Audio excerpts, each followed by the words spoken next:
Menteri beripet je kam jengok kai perthai jong jela wa polling do ka khakhnai trik wi yong ulong bu menteri rang ba jela usngoi ha bagi jingdon kam penbena no ike Khyndailad na muda ter shadow Umsohsun kum ka Lynti ban Ïaid ki paj ba nonglit nongwan barula benrap bagi jing penbiang man penbena iki bentang jong Nongbah kum ke jaka bomlong man penen kam jing sawani kali leni ki nu hong king zone kadang Ïaid shakman aba crunch kila pathai khubor ba pol loong ba on ai ki pas ban Ïaid kali nakani ke jaka ha Khyndailad tangi ki nongsong snong kini kithan Henry light nangta on Pynlong kini ki jaka kum ka Lynti ban Ïaid ki brio. Also had a meeting with the Chief Minister, and he is fully in line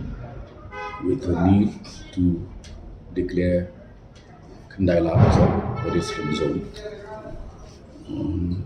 with some access to local residents, which will be on the basis of car passes or car passes to be issued. But the entire area will be pedestrianized, so that the people who suffer most in Shillong are pedestrians. You have hawkers and you have motorists, using every way, and there's limited scope for people to walk around. So our commitment would be to have at least one pedestrian zone immediately, and that is Khyndailad.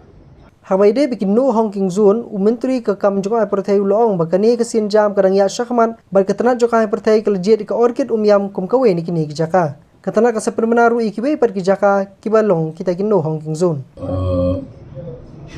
From the tourism department, we've already started by declaring Orchid Umyam as no hawking zone, and similarly other units of the tourism department will also be declared as no hawking zone, because the USP of Meghalaya is the serenity, the quiet, which is disturbed by loud honking and loud music, which sometimes carries beyond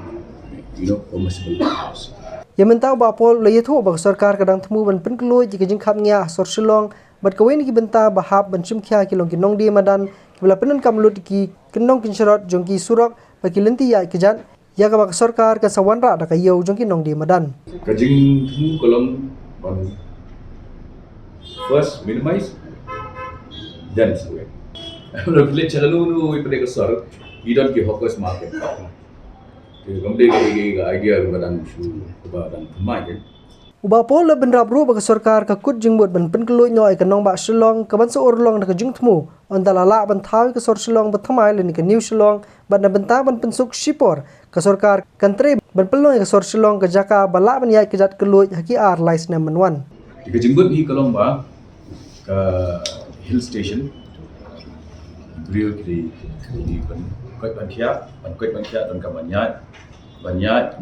kan dati ba yo syatra kali lani syatra ho nong di madan.